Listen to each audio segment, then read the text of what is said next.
একটা ডিভোর্স কেসের মামলা চলছিল। আজ সেই মামলাটারই নিষ্পত্তি হয়ে গেল। আদালতে দাঁড়িয়ে ছেলেটি জজ সাহেবকে জিজ্ঞেস করেছিল, স্যার, পুরুষ মানুষের জন্য কি একটা 294 হতে পারে না? জজ সাহেব তখন মুখের দিকে তাকিয়ে আছেন। ছেলেটি কান্নায় ভেঙে পড়ে বলতে লাগলো, 498 ধারাটা আজকাল সবাই জানে। আমাদের মতো পুরুষদের অত বড় কিছু লাগবে না। ওর হাফও যদি হয়, যদি একটা 294ও থাকতো, অনেক নিরপরাধ ছেলে জীবনে বেঁচে যেতে পারত। আইন বোধহয় পুরুষের জন্য হয় না। ছেলেটির এমন কথাটা আসলে বিদ্রূপ নাকি ক্ষোভ? মামলা নিষ্পত্তি শেষে আদালত চত্বর থেকেই মায়ের হাতটা শক্ত করে ধরে বেরিয়ে গেল বছর 32-এর ছেলেটি। নাম সুমন মজুমদার। আমি এক দৃষ্টিতে তাকিয়ে দেখছিলাম ওদের চলে যাওয়া দৃশ্যটা। চোখটা ঝাপসা হয়ে যাচ্ছিল, বুকের ভেতরটা ঝনঝন করে বেজে উঠছিল। বুঝতে পারছিলাম না এটা বেদনা নাকি অন্য কিছু। আদালতের পেশকার হিসেবে চাকরি করছি 3 বছর। 3 বছরের এই চাকরি জীবনে এমন কত ডিভোর্সের ঘটনা সামনে থেকে দেখেছি, কিন্তু বুকে দাগ কাটা এমন একটা ঘটনা কখনো দেখিনি। ছেলেটি আমার কেউ নয়, তবুও বুকের মধ্যে ব্যথা অনুভব করছিলাম। সে কষ্টটা আমি বলে বোঝাতে পারবো না। আজকাল আদালতে শুধু সম্পর্ক ভাঙনের গল্প। আদালতে চাকরি করার সূত্রে কত ঘটনাই যে চোখে দেখতে হয় তার ইয়ত্তা নেই। এই আদালতের চাকরিটা না পেলে জানতেই পারতাম না জগৎ বড় কঠিন। আমার আদালতের একজন জজ সাহেব আছেন, যিনি আমাকে ভীষণ ভালোবাসেন। খুব সুন্দর করে কথা বলেন উনি। বিশেষ একটা দরকারে সেদিন জজ সাহেবের বাড়িতে গিয়েছিলাম। কথা বলতে বলতে উনি বললেন, রাকেশ, এবার বিয়েটা করো, আর কতদিন একা একা থাকবে? আমি হেসে মজা করেই বললাম, এই তো স্যার, ভালোই আছি। চাকরি করছি, নিজের মতো করে রান্না করছি, নিজের পছন্দের খাবার খাচ্ছি, একাই আছি, বেশ ভালোই আছি। আপনাকে তো আমার জীবনের ঘটনা সবই বলেছি। বিয়ে করব না স্যার। তাছাড়া আদালতে বসে যেভাবে বিয়ে ভাঙার গল্প দেখছি, তাতে আর ইচ্ছে নেই স্যার। একলা থাকার একটা সুবাস আছে, নিজের জীবনে তখন নিজেই বস। আমার কথা শুনে জজ সাহেব হো হো করে হেসে উঠেছিলেন। বলেছিলেন, জীবন তোমার, নিজের মতো জীবন কাটানোর অধিকারও তোমারই আছে। জজ সাহেবকে বললাম, যতই বলি স্যার নিজের মতো করে কাটাবো, জীবনে কি নিজের মতো করে কাটানো যায়? বাড়িতে মা বলছে বিয়ে করতে, দেখা যাক জীবনে কি আছে, তবুও সংসার করতে হবে। জীবন কাকে কোন পরিস্থিতিতে নিয়ে গিয়ে দাঁড় করাবে তা কেউ বলতে পারে না। ওই সুমন নামের ছেলেটি কি 10 মাস আগে জানতে পেরেছিল 10 মাসের বিবাহিত জীবনে এই বিচ্ছেদ নেমে আসবে? সুমন আমার বন্ধু বা আত্মীয় কেউই নয়, তবুও সুমনের গল্পটা বলতে ইচ্ছে করছে। সুমন কোনো সরকারি চাকুরে নয়, একজন প্রতিষ্ঠিত ব্যবসায়ী। ব্যবসাটা ছিল সুমনের বাবার। হঠাৎ করেই বাবা মারা যান। বাবা মারা যাওয়ার পর থেকে সেই ব্যবসা চালাচ্ছে সুমন। মালদা টাউনে নিজস্ব বাড়ি। অবস্থা খারাপ নয়। সুমনের বিয়ের কয়েকদিনের মধ্যে ধরা পড়ে ওর মায়ের ক্যান্সার। বাড়িতে অসুস্থ মা আর বউকে নিয়েছিল সুমনের সংসার। একটা শান্তিপূর্ণ জীবন চেয়েছিল সুমন, তার হয়নি। জীবনে একটা পারফেক্ট মানুষের চেয়ে একটা শান্তিপ্রিয় মানুষের বড় প্রয়োজন বোধ হয়। সেই শান্তিটাই দিতে পারেনি সুমনের স্ত্রী নন্দিনী। নন্দিনীর সাথে সুমনের বিয়েটা দেখাশুনো করেই বিয়ের আগে সুমন ভেবে নিয়েছিল নন্দিনী বুঝি তার জীবনের জন্য পারফেক্ট। সাধারণ নিম্নবিত্ত বাড়ির একটা মেয়ে, সে হয়তো তাকে বুঝবে। নন্দিনী সুমনের টাকা ছাড়া কিছুই বোঝেনি। আর মায়ের ক্যান্সার ধরা পড়ার পর সুমনের স্ত্রী নন্দিনী জানিয়ে দিল ক্যান্সার রোগীর সাথে থাকা সম্ভব নয় তার পক্ষে, তাই আলাদা ফ্ল্যাট কিনে দিতে হবে নন্দিনীকে। সুমন বলেছিল, তা কী করে সম্ভব? মায়ের এই অবস্থা, এই অবস্থায় মাকে ছেড়ে চলে যাওয়া সম্ভব নয়।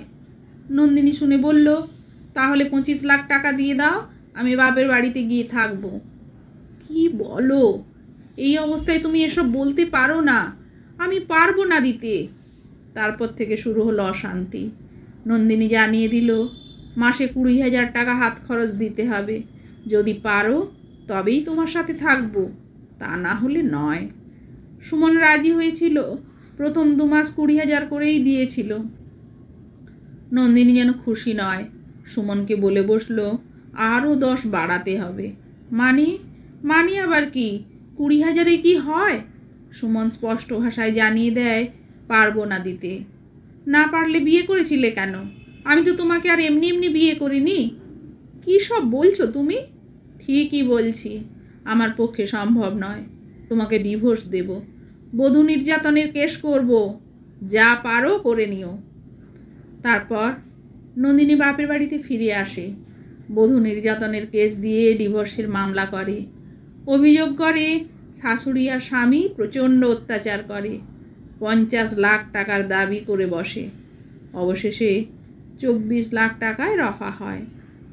জজ সাহেব সুমনকে বলেছিলেন সংসারটা নতুন করে করার জন্য।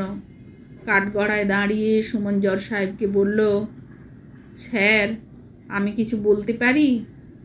জজ সাহেব বলার জন্য আদেশ দিতেই সুমন বলতে শুরু করলো। সুমন বলল, স্যার, আজ যে টাকাটা দিতে হচ্ছে এটা আমার ব্যবসার টাকা। ব্যবসা থেকে 15 লাখ টাকা বের করেছি।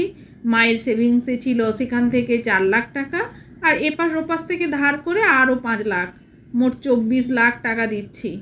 মালদহে আমাদের যে বাড়িটা আছে ওই বাড়িটা বিক্রি করে দিলে আরও 40 লাখ টাকা হবে।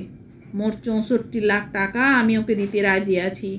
তবু ওর মতো মেয়ের সাথে সংসার করতে আমি রাজি নই। আমাকে মুক্তি দিন। জীবনের বাদ বাকি দিনগুলো একটু নিজের মতো করেই বাঁচতে চাই। জীবন যন্ত্রণা কোন জায়গায় গিয়ে পৌঁছলে তবে এমন কথা আসে? ভাবছিলাম এরকমও হয়। সুমনের স্ত্রী এটা করতে পারলো? এতটা নীচ মানসিকতা হয় কি করে? ওদের কয়েক মাসের বিবাহিত জীবনের এই গল্পটা শুধু সুমনের মুখ থেকেই শুনেছিলাম, নন্দিনীর কাছ থেকে কিছুই শুনিনি।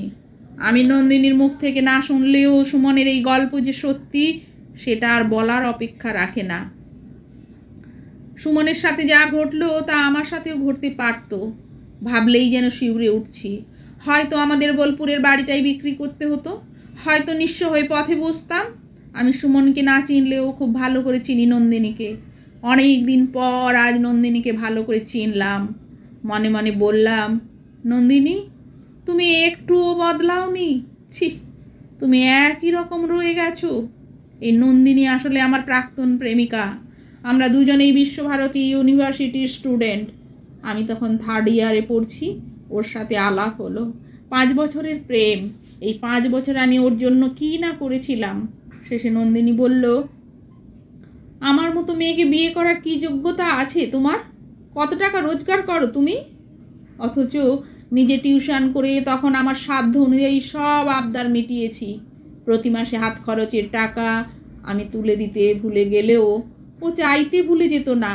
টাকার অঙ্কে আমি হেরে গেলাম নন্দিনীর কাছে। নন্দিনী আমাকে ছেড়ে দিল। বলল, এই পৃথিবীতে তোমার কি দাম আছে? টাকা আছে তোমার? ভাবলাম, সত্যিই তো, আমার টাকা নেই। ভীষণ কষ্ট পেয়েছিলাম সেদিন। ও ছেড়ে চলে গিয়েছিল। নন্দিনী টাকা ছাড়া কিছুই বোঝে না। আজ ভাবছি এই পৃথিবীতে কি না হতে পারে। মিথ্যেকে সত্যি বলে চালিয়ে দেওয়া যেতে পারে, মানুষকে ঠকানো যেতে পারে। আচ্ছা, যারা এগুলো করে তারা কি ভালো থাকে? এক শ্রেণীর মানুষ ভীষণ লোভী হয়। তবে এটা সত্যি, কৃতকর্মের ফল ভোগ করতেই হবে। এটুকু বিশ্বাস নিয়েই বাঁচতে হয়। সুমন আদালত ছেড়ে চলে যাওয়ার পর ভাবছিলাম, সুমনের মতো কত নিরপরাধ ছেলেই থাকে যারা মিথ্যে কেসে ফেঁসে যায়, সাজা পায়, চোখের সামনে থেকে দেখা মারণ ব্যাধিতে আক্রান্ত রুগ্ন মা ও মিথ্যে মামলার আসামি। কি জানি কি নিয়ম বিধাতার। সমাজে বধূ নির্যাতন হয় ভীষণভাবে মানি। তবে এ সমাজে পুরুষও যে হয় নির্যাতিত, শোষিত, লাঞ্ছিত। পুরুষের কোনো 498 নেই। তার যন্ত্রণা বোঝার জন্য কোনো আদালত নেই।